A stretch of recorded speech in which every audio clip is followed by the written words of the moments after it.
Hello दोस्तों, कैसे हैं आप सभी। उम्मीद है आप सभी अच्छे होंगे। हम आज की क्लास में आरएसी का चैप्टर नंबर 2 पढ़ रहे हैं, है ना। रेफ्रिजरेशन एंड एयर कंडीशनिंग का चैप्टर नंबर 2, जिसमें हमने VCRS vapour compression refrigeration system के बारे में स्टडी हम कर रहे हैं। तो इससे पहले वाली क्लास में हमने कंप्लीट स्टडी इसकी कर ली है। आज की क्लास में हम उस पर आधारित एक न्यूमेरिकल सॉल्व करते हैं। पहले क्वेश्चन को समझते हैं, फिर उसको सॉल्व करते हैं। A vapor compression refrigeration plant work between pressure limits of 5.3 bar and 2.1 bar। एक VCRS प्लांट है जो दो प्रेशर लिमिट्स के बीच में काम कर रहा है। ठीक है, दो प्रेशर लिमिट्स दे दी उन्होंने, मतलब उन्होंने आपको इनडायरेक्टली कंडेंसर प्रेशर दे दिया और इवेपोरेटर प्रेशर दे दिया। जो प्रेशर ज़्यादा है वो आपका कंडेंसर प्रेशर है, मतलब 5.3 बार आपका कंडेंसर प्रेशर हो गया और 2.1 बार आपका इवेपोरेटर का प्रेशर हो गया। ठीक है, आगे लिखा है the vapour is super heated at the end of compression. जैसे ही पहली प्रोसेस 1 से 2 कंप्रेसर में होगी तो कंप्रेस करने के बाद हमें जो रेफ्रिजरेंट मिल रहा है वो सुपर हीटेड वेपर मिल रहा है, सुपर हीटेड स्टेट में मिल रहा है। ठीक है, फिर आगे बोल रहा है its temperature being 37 degree Celsius. मतलब जैसे ही कंप्रेस हुआ 1 से स्टार्ट हुआ, 2 पे एंड कंप्रेशन हुआ, तो पॉइंट 2 पर जो हमें टेम्परेचर मिला वो कितना है, 37 डिग्री सेल्सियस। आगे लिख रहे हैं the vapour is super heated bye 5 degree Celsius before entering the compressor. जब हम रेफ्रिजरेंट को कंप्रेसर में इंटर करा रहे हैं ना, उस समय रेफ्रिजरेंट की कंडीशन क्या है, क्या वो ड्राई सैचुरेटेड है, क्या वो वेटेड है, या फिर वो सुपर हीटेड है। तो इस लाइन को पढ़ने से वो चीज क्लियर हो रही है। क्या लिखा है वो, the vapour is super heated bye 5 degree before entering the compressor. Compressor में प्रवेश करने से पहले जो रेफ्रिजरेंट है उसको 5 डिग्री सुपर हीटेड कर दिया है। आई बात समझ में, मतलब कंप्रेशन के पहले भी वो सुपर हीटेड स्टेट में है और कंप्रेशन के बाद भी सुपर हीटेड स्टेट में है। ठीक, the specific heat of super heated vapour is 0.63 kilo joule per KG kelvin. इस सीपी की वैल्यू दे दी उन्होंने। Find the COP of the plant, use the following data given. 5.3 बार के करस्पॉन्डिंग सैचुरेशन टेम्परेचर कितना दिया है, 15.5 डिग्री सेल्सियस। लिक्विड हीट मतलब ये आपको वैल्यू दे दी HFP। ठीक है, और ये दी है लेटेंट हीट का मतलब ये HGF, मतलब Hg माइनस HF, इसकी वैल्यू लेटेंट हीट। ठीक है, ये डेटा हमें दिया हुआ है। अब हम क्वेश्चन सॉल्व करते हैं। तो यहाँ पर मैंने लिख लिया है हमें क्या क्या डेटा दिया है। Given that vapour compression refrigeration plant जिसमें प्रेशर लिमिट दे दी 5.3 बार एंड 2.1 बार। जो हायर प्रेशर है वो कंडेंसर का प्रेशर है 5.3 बार, और जो लोअर प्रेशर है वो इवेपोरेटर का प्रेशर है 2.1 बार। टेम्परेचर आफ्टर दी कंप्रेशन के बाद का टेम्परेचर कितना दिया है, 37 डिग्री सेल्सियस। इसको केल्विन में कन्वर्ट किया, 273 जोड़े तो 310 केल्विन आ गए। अब ये वाली जो लाइन है इसको आप ध्यान से देखें। ये उन्होंने लिखा था, ये the vapour is super heated bye 5 degree Celsius before entering the compressor. ठीक, उससे हमने ये मीन्स निकाल के ये इक्वेशन लिखी है। अभी मैं आपको TS और pH डायग्राम बताऊंगा तब और बताऊंगा। यहाँ पर ये T1 क्या है, T1 है वो टेम्परेचर जिस पर आपने उसे इंटर कराया था कंप्रेसर में, वो टेम्परेचर है T1। और T1 डैश क्या है, T1 डैश है इवेपोरेटर का जो प्रेशर है उस प्रेशर के करस्पॉन्डिंग सैचुरेशन टेम्परेचर वो है आपका T1 डैश। इन दोनों का डिफरेंस कितना है 5 डिग्री सेल्सियस। CPV की value 0.63 kilo joule per KG kelvin दिया है और हमने पूछा है COP निकालना। COP हमें फाइंड आउट करनी है। This is the question mark. ठीक, अब इस क्वेश्चन को करने से पहले मैं आपको इसका TH डायग्राम बना देता हूँ, PH डायग्राम बना देता हूँ तो पिक्चर पूरी क्लियर हो जाएगी। आइए, ये रहा इसका टेम्परेचर वाली एक्सिस, ये रही इसकी एंट्रोपी वाली एक्सिस। ये रहा टेम्परेचर वाली एक्सिस, ये रही एंट्रोपी वाली एक्सिस। ये सैचुरेटेड लिक्विड लाइन, ये सैचुरेटेड वेपर लाइन। ये कौन सी है सैचुरेटेड लिक्विड लाइन, ये क्रिटिकल पॉइंट हो गया। और फिर यहाँ से ये सैचुरेटेड वेपर लाइन। फिर यहाँ पर मैं कांस्टेंट प्रेशर लाइन भी बना देता हूँ। ये रही आपकी कांस्टेंट प्रेशर लाइन, नीचे वाली इवेपोरेटर की है और ऊपर वाली कंडेंसर की। ये कांस्टेंट प्रेशर लाइन।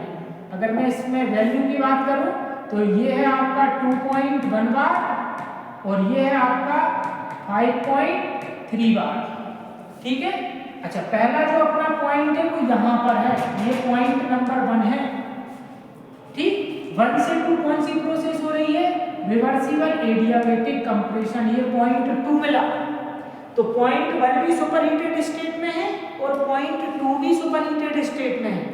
उन्होंने ये लिखा था ना, देखिए इस चीज को पढ़ो तो आप पढ़ेंगे तो लिखा था vapour is superheated at the end of compression. Compression की प्रोसेस जैसे ही हो गई उसके बाद उसकी स्टेट क्या है, वो सुपरहीटेड स्टेट में है। और ये वाली जो लाइन लिखी है, the vapour is superheated by 5 degree before entering the compressor.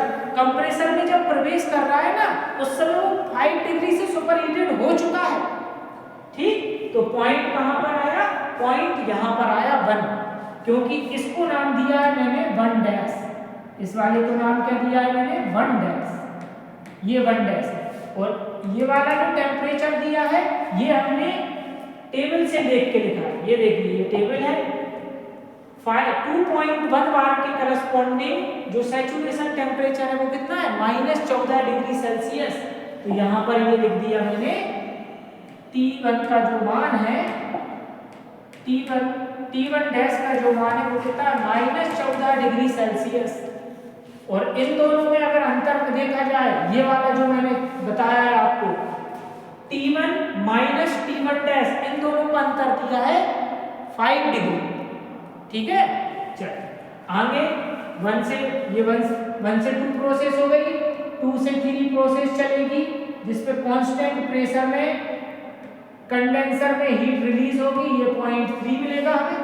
फिर तीसरी प्रोसेस होती है 3 से 4 आइसेंथैल्पिक प्रोसेस एक्सपांशन वाल्व में।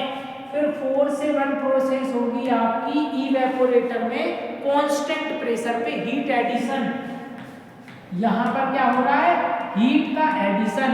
जितना हीट एडिशन होगा वही आपका रेफ्रिजरेशन इफेक्ट कहलाएगा। और वर्क डन आपको कहाँ देना पड़ रहा है, यहाँ पर कंप्रेसर वर्क के रूप में। हीट रिलीज कहाँ पर हो रही है, 2 से लेके 3 तक ये हीट रिलीज हो रही है कंडेंसर में।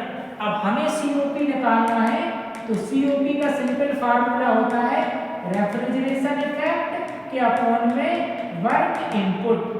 चलिए रेफ्रिजरेशन इफेक्ट देखें तो कहां से कहां तक देखेंगे, 4 से हीट को गेन करना स्टार्ट करा। इवेपोरेटर में जो रेफ्रिजरेंट फ्लो हो रहा है उसने 0.4 से हीट को एब्जॉर्ब करना स्टार्ट किया और कहां तक करेगा 0.1 तक। तो रेफ्रिजरेशन इफेक्ट क्या हो जाएगा, रेफ्रिजरेशन इफेक्ट हो जाएगा H1 minus H4 divided work in. Work in कहाँ देना पड़ रहा है, कंप्रेसर में। 1 से देना स्टार्ट किया कहाँ तक, 2 तक। तो कितना वर्क इनपुट दिया, H2 माइनस H1। ये आपकी इक्वेशन बन गई। अगर आपको H1 H4 H2 H1 इनकी वैल्यू मालूम है, इस इक्वेशन में रख दोगे आंसर निकल के आ जाएगा। H4 निकालना बहुत आसान है। कैसे, क्योंकि हम जानते हैं 3 और 4 पर 3 से लेके 4 आइसेंथैल्पिक आइसेंथैल्पिक प्रोसेस है, क्योंकि वी नो दैट, हम जानते हैं, we know that H3 is equal to H4। क्यों? क्योंकि आइसेंथैल्पिक प्रोसेस है, आइसेंथैल्पिक प्रोसेस। 3 से 4 कौन सी प्रोसेस हो रही है? आइसेंथैल्पिक, मतलब एंथैल्पी क्या है? कांस्टेंट। अच्छा, जितनी 3 पर होगी उतनी 4 पर होगी। चलिए तो देखोगे 3 पर निकालना आसान है, क्योंकि जो 3 पॉइंट है वो सैचुरेटेड लिक्विड लाइन पर है। तो मैंने आपको बताया था कि यदि कोई सा पॉइंट सैचुरेटेड लिक्विड लाइन पर होता है तो वहां पर अपन HF की वैल्यू देखते हैं। तो देखा पॉइंट 3 कौन सी प्रेशर लाइन पर है? 5.3 बार। तो 5.3 बार पर अपन किसकी वैल्यू देखेंगे? HF की। तो ये भी दी हुई है आपको टेबल। 5.3 पर अपन HF की वैल्यू देखेंगे तो वो कितनी दी है? 56.15। तो यहाँ पर मैंने लिखा, क्या लिखा कि sir H3 is equal to HF3 is equal to 56.15 kilo joule per KG. ये डेटा कहाँ से लिखा है? From the given table. जो हमें गिवन टेबल दी है या गिवन डेटा दिया है वहां से ये चीज हमने लिख ली। और ये किसके बराबर हो जाएगा? H4 के। ये किसके बराबर हो जाएगा? H4 के, मतलब 56.15 किलो जूल पर केजी। ये ठीक है। तो COP निकालने के लिए हमें H4 की जरूरत थी, हमने H4 निकाल लिया। अब हमें चाहिए कौन सा? 1 और 2। तो मैंने फिर से डायग्राम पे गए और 1 और 2 को देखा। 1 वाला पॉइंट भी सुपरहीटेड जोन में है और 2 वाला पॉइंट भी सुपरहीटेड जोन में है। तो देखिए, अगर कोई सा पॉइंट सुपरहीटेड जोन में होता है तो उसकी एंथैल्पी यहाँ पर जितनी एंथैल्पी है ना उससे ज्यादा रहती है। कितनी ज्यादा रहेगी? तो पहले फार्मूला लिख देते हैं। फार्मूला लिखा मैंने, H1 बराबर H1 डैश प्लस CPV और डिग्री ऑफ सुपरहीट। अच्छा, H1 डैश की वैल्यू देखें, ये दिया है आपको टेबल। अगर कोई सा पॉइंट सैचुरेटेड, ये कौन सी लाइन है? वेपर लाइन, यहां पर होता है तो अपन Hg की वैल्यू देखते हैं। और अगर कोई सा पॉइंट सैचुरेटेड लिक्विड पर होता है तो अपन किसकी वैल्यू देखते हैं? HF की वैल्यू देखते हैं। तो ये जो 1 डैश है वो कहां पर है? सैचुरेटेड वेपर लाइन पर। तो अपन Hg की वैल्यू देखेंगे किस प्रेशर के करस्पॉन्डिंग? 2.1 बार। तो ये लिखिए, दी हुई है आपको टेबल। 2.1 बार के करस्पॉन्डिंग ये हो गया आपका HF, और यहाँ पर ये हो गया आपका Hg माइनस HF। यदि मैं इन दोनों को जोड़ दूं, किस को? इन दोनों को जोड़ दूं तो इससे ये कट जाएगा और मुझे किसकी वैल्यू मिल जाएगी? Hg की। मिलेगी कि नहीं?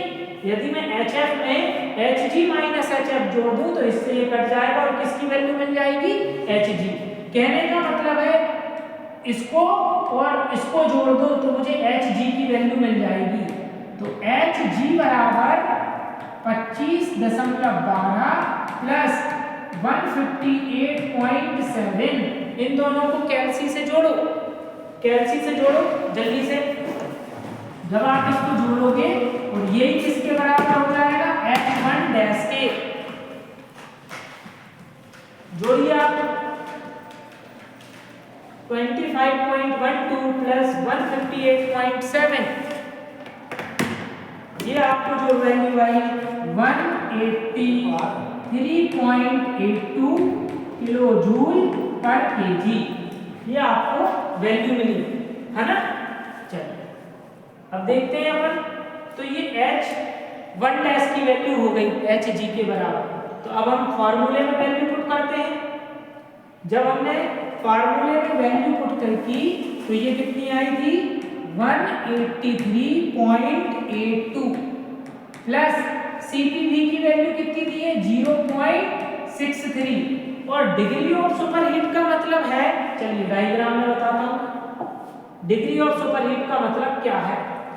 यहां पर जो टेम्परेचर है वो सैचुरेशन टेम्परेचर के बराबर पूरा का पूरा आपका जो रेफ्रिजरेंट है वो वेपर फॉर्म में है, फिर आपने ऑल हीट दी तो वो वेपर फॉर्म में तो है ही, बट उसने अपना टेम्परेचर इंक्रीज करना स्टार्ट कर दिया।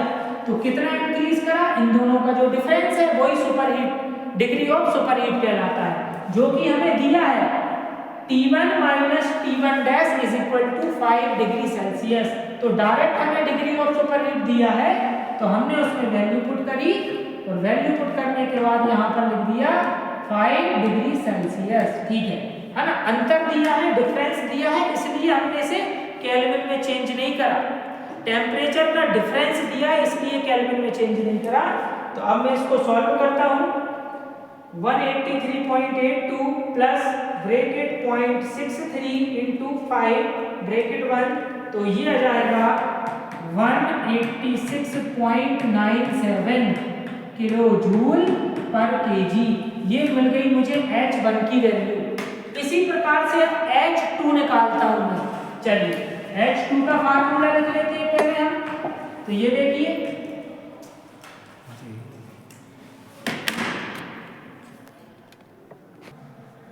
आइए दोस्तों, लाइट चली गई इसलिए आधा वीडियो इस तरीके से रिकॉर्डिंग कर रहे हैं। ये मैंने TS डायग्राम बनाया है। 1 वाले पॉइंट तक हमने क्या निकाल ली है, 1 वाले पॉइंट तक हमने एंथैल्पी निकाल ली है। हमारी 1 वाले पॉइंट पर एंथैल्पी आई थी 186.93। अब मुझे 2 वाले पॉइंट पर एंथैल्पी निकालनी है। 3 वाले पॉइंट पर मैं निकाल चुका हूँ। 3 वाले पॉइंट पर जितनी एंथैल्पी है उतनी एंथैल्पी 4 वाले पॉइंट पर होगी, क्योंकि 3 से 4 जो प्रोसेस हो रही है वो आइसेंथैल्पिक प्रोसेस है। तो 3 और 4 पर कितनी थी, 56.15, और 1 पर कितनी है, 186.97। अब 2 वाले पॉइंट पर निकालना है, तो इस वाले पॉइंट को नाम दे दिया मैंने 2 डैश, क्योंकि 2 वाले पॉइंट पर जो एंथैल्पी है वो 2 डैश से ज़्यादा होगी। तो फार्मूला बनेगा H2 डैश प्लस, चूँकि ये सुपर हीटेड रीजन में है तो CP भी into degree of superheat. Degree of superheat का मतलब है यहाँ पर जो टेम्परेचर है और यहाँ पर जो टेम्परेचर है, इन दोनों में कितना अंतर है। आफ्टर दी कंप्रेशन उन्होंने टेम्परेचर दिया था 37 डिग्री सेल्सियस, और जो हमें गिवन टेबल दी थी उस टेबल में 5.3 बार पर सैचुरेशन टेम्परेचर दिया था 15.5 डिग्री सेल्सियस। तो इन दोनों का अंतर ही डिग्री ऑफ सुपरहीट कहलाएगा H2 के लिए। तो ये कितना आया, 37 में से 15.7 को घटाओगे 21.5 आ जाएगा। फिर इस इक्वेशन में वैल्यू पुट कर देते हैं। अच्छा, उसके लिए मुझे H2 डैश की वैल्यू चाहिए। H2 डैश की वैल्यू कैसे दी रहेगी, क्योंकि क्वेश्चन में हमें लिक्विड वाली एंथैल्पी दी है और लेटेंट हीट वाली एंथैल्पी दी है। जब लिक्विड और लेटेंट हीट वाली एंथैल्पी को जोड़ोगे तो आपको Hg मिलेगी इस प्रेशर के करस्पॉन्डिंग। तो इस प्रेशर पे जो HF दिया है वो दिया है 56.15 और लेटेंट हीट दी है 144.9। इन दोनों को जोड़ा तो Hg2 डैश मिला, जो कि H2 डैश के बराबर होगा, और ये वैल्यू आई 201.05 किलो जूल पर केजी। अब यहाँ पर आ जाते हैं। यहाँ पर H2 निकालने के लिए H2 डैश की वैल्यू 201.05, CP की वैल्यू 0.63 और डिग्री ऑफ सुपरहीट 21.5। इसको सॉल्व करा तो H2 की वैल्यू आ गई 214.595। अब हम COP निकालते हैं। तो COP का फार्मूला ये है, रेफ्रिजरेशन इफेक्ट के अपॉन में वर्क इनपुट। रेफ्रिजरेशन इफेक्ट कहाँ से कहाँ तक है, 1 तक चला है, 4 से स्टार्ट हुआ है, तो H1 माइनस H4, और work input H2 minus H1। सभी वैल्यू हमने इसमें पुट कर दी। H1 का मान 186.97, H4 का मान 56.15, H2 का मान 214.595 और H1 का मान 186.97। सॉल्व करोगे कैल्सी से तो COP आ जाएगी 4.735 आंसर। अगर आपको ये वीडियो अच्छा लगा हो तो शेयर करें। Thank you.